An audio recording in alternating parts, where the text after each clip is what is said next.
rekam baik-baik ini, catat baik-baik, rekam ini, ya, nggak ada di sejarah. Setelah keluar dari Sukamiskin, Bung Karno itu tidak diizinkan kemana-mana oleh Belanda. Ke Surabaya nggak boleh, ke Kediri nggak boleh, Jawa Timur nggak boleh, Madura nggak boleh, Jawa Tengah nggak boleh. Tahu siapa yang selamatkan Bung Karno pada waktu itu? Yang selamatkan Bung Karno pada waktu itu adalah, dan berhasil nego sama Belanda itu adalah Muhammad Husni Tamrin, anak Betawi, ya, keturunan Habaib. Habib itu, ya, Habaib, cuman dia menyembunyikannya gitu ya, agar dulu kan ada situasi lah yang kurang menyenangkan, ya, dianggap pro sana pro sini gitu ya. Saudara sekalian yang dimuliakan Allah, tahu nggak kita pada waktu itu Muhammad Husni Tamrin jabatannya Volkstraat.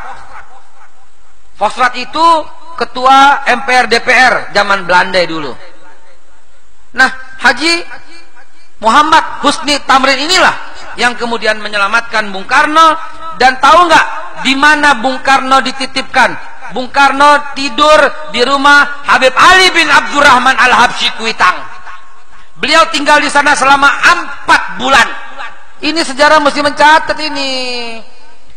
Ya, para habaib itu perannya sampai kayak begitu dengan kemerdekaan. Jangan macam-macam gitu loh. Jangan curiga lagi sama ulama. Jangan curiga lagi sama kiai sama habaib. Alhamdulillah, Pak Kapitra adalah pahlawan untuk urusan itu. Sedikit yang tahu bahwa beliau telah mengeluarkan lebih dari 30 orang yang seharusnya ditangkap dan dimasukkan ke dalam bui. Maaf Ji, Anda buka rahasia Ji. Ya, setiap orang sujud itu beliau mendapatkan pahalanya, terutama yang dikeluarkan itu. Ya, saudaraku sekalian, ini catat gitu loh dalam sejarah biar tahu. Bung Karno pada waktu itu nggak demen maulid, nggak demen tahlil. Uang dia dibesarkan, kalau sekarang Wahabi lah begitu ya. Beliau berguru sama Habib Ali bin Abdurrahman Al-Habsyi, sehingga dia demen pakai sarung. Bahkan atas jasa Habib Ali bin Abdurrahman Al-Habsyi yang berhasil menyampaikan ke Bung Karno, maulid diadakan di istana, dilanjutkan oleh Pak Harto, dilanjutkan oleh Pak Habibie, dilanjutkan oleh Pak Habibie siapa? Gus Dur, dilanjutkan oleh habis Gus Dur siapa? SBY. SBY gitu loh. Pernah ya? Lupa saya, Masya Allah. Maaf mak. Ya, SBY. Lalu kemudian sampai sekarang tuh jasanya Habib Ali bin Abdurrahman Al-Habsyi yang membuat maulid di istana pada waktu itu. Dan karena Bung Karno yang pada waktu akhirnya suka dengan maulid. Nah, ini membekas pada jiwa Bung Karno. Jadi antum ketahui setiap apapun Bung Karno pasti minta nasihat dari Habib Ali bin Abdurrahman Al-Habsyi, guru utamanya. Sehingga jasa Habib Ali bin Abdurrahman Al-Habsyi terhadap kemerdekaan luar biasa. Bung Karno lagi gamang, merdeka jangan, Jepang menjanjikan, bahkan Jepang mendirikan Dokuritsu Jumbai Chusakai, ya, yaitu BPU PKI, Badan Persiapan Usaha Kemerdekaan Indonesia, yang akan merdeka tahun depan. Kalau nggak kita tahun 46 merdeka, karena Habib Ali bin Abdurrahman Al-Habsyi lah berkata pada Bung Karno, merdeka sekarang merdeka. Bilangin, sekarang merdeka juga. Maka pemuda pun akhirnya terjadi kisruh, menculik Bung Karno ke Rengas Dengklok, dan tersusunlah teks proklamasi. Dewan Dakwah Islamiyah sekarang sedang menyusun sebuah sejarah baru yang harusnya dibacakan Bung Karno pada waktu itu bukan proklamasi kami bangsa Indonesia, bukan, lagi dibongkar sejarah. Harusnya Bung Karno mengucapkan teksnya itu bukan itu. Yang harusnya diucapkan adalah bahwa sesungguhnya kemerdekaan itu adalah hak segala bangsa. Oleh karena sebab itu, penjajahan di atas dunia harus dihapuskan karena tidak sesuai dengan pri kemanusiaan dan pri keadilan. Dan perjuangan rakyat Indonesia telah sampailah kepada saat yang berbahagia dengan selamat sentosa mengantarkan rakyat Indonesia ke depan pintu gerbang kemerdekaan Indonesia yang merdeka, bersatu, berdaulat, adil dan makmur. Atas berkat rahmat Allah yang Maha Kuasa dan didorongkan dengan keinginan yang luhur supaya berkehidupan kebangsaan yang bebas, maka dengan ini rakyat Indonesia menyatakan kemerdekaannya. Itu yang dibaca, saudara. Iya, dan itu disusun di rumah proklamasi. Rumah siapa itu? Rumah negara? Bukan. Rumah seorang warga Betawi keturunan Arab, namanya Pak Yusuf Martak. Hadir nggak orang di sini? Biasanya hadir. Tuh, rumah makan La Razeta tuh, itu punya keluarga beliau. Dia nggak pernah jual sampai sekarang. Ayahnya ya, itu nggak pernah jual, dihibahkan. Loh, banyak yang berjuang selain dua organisasi itu. Dan belum cukup sampai di sana ceritanya, saudara. Ketika Habib Ali bin Abdurrahman Al-Habsyi memaksa Bung Karno untuk merdeka sekarang, maka Bung Karno ini pagi-pagi naik sepeda ontel dari Jenderal Urip ke Kuitang. Untuk apa? Untuk membacakan teks itu loh. Pagi-pagi minta restu. Bener nggak nih? Bener.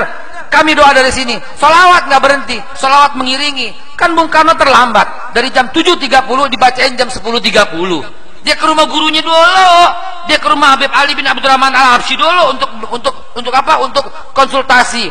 Jadi merdeka tuh di tangannya beliau berdua gitu loh. Jarang ini sejarah. Tuh ada catatannya di Arsip Nasional juga ada. Tuh keluarganya masih ada sebagai saksi. Ibu Inggit itu nginep 4 bulan di rumahnya Habib Ali bin Abdurrahman Al-Habsyi. Dan Habib Ali mengutus utusannya ke proklamasi untuk lihat, untuk pengen tahu apa nih yang dibacain dan apa warna benderanya. Cuma satu yang ditanya. Begitu kembali utusannya, apa warna benderanya? Tahu nggak dijawab apa? Benderanya Habib warna merah sama putih. Langsung Habib Ali bin Abdurrahman Al-Habsyi naik lagi mimbar di Masjid Kuitang dan dikumpulkan semua masyarakat, karena pada hari itu persis hari Jumat tanggal 17 Agustus 1945. Apa isi khotbahnya? Hari ini Indonesia sudah merdeka. Kalau kalian sudah bangsa yang merdeka, maka kibarkan warna merah putih di mana saja Anda bisa. Habib Ali langsung cari warna kain merah warna putih, dikumandangkan di seluruh jalan Bunga, jalan Kuitang, jalan Tanda Tinggi, kalau sekarang jalan Senen, itu berkibar semua warna bendera merah putih. Dilihat sama Guru Mansur di Jembatan 5 dengar kabar, waduh udah merdeka, maka Guru Mansur cari warna bendera merah sama putih, kemudian diikat di masjidnya yang tinggi, warnanya bendera merah sama putih.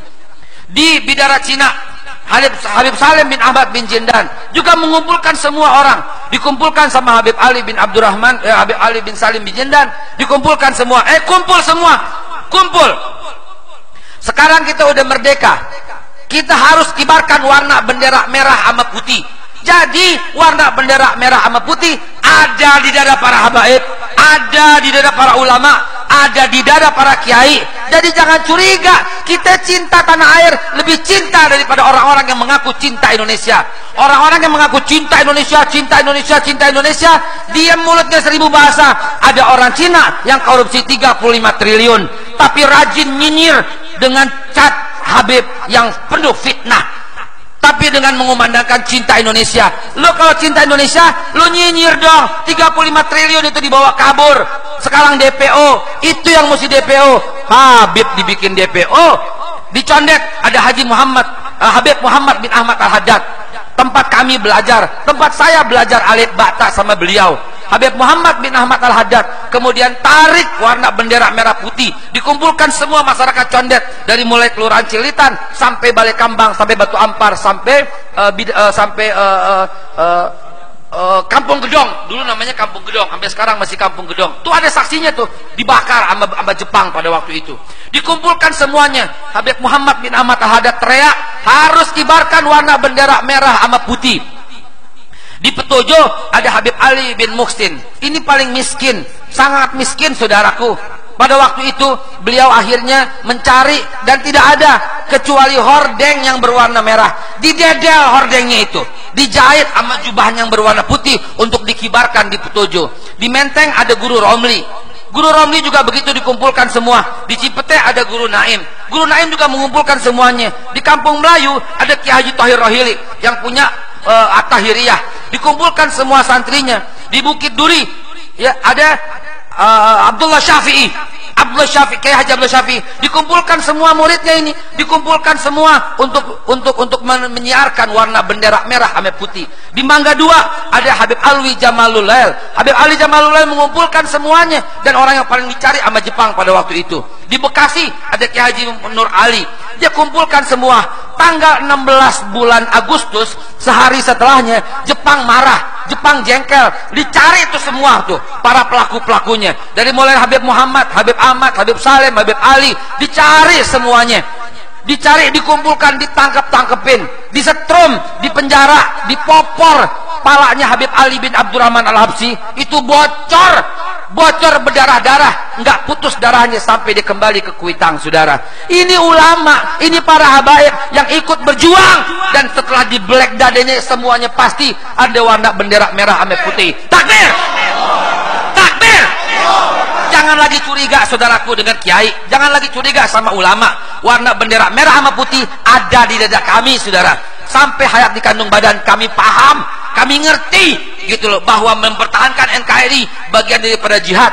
Hanya habaib, kiai, ulama dan umara pada zaman itulah yang mengumandangkan fatwa jihad untuk melawan Belanda dan Jepang. Yang lain tidak bersuara apapun. Silahkan coba cari mana ada suara dari mereka, saudaraku.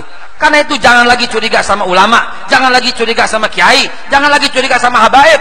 Mereka adalah para pejuang, pahlawan tanpa tanda jasa. Kalau tidak ada mereka, kemungkinan besar kita belum merdeka, saudaraku. Karena itu, mulai sekarang jaga yang 4, jaga yang 4. Kaki jadi kepala, kepala jadi kaki, nggak boleh lepas. Pertama, Al-Quranul Karim. Yang kedua, hadis Nabi SAW.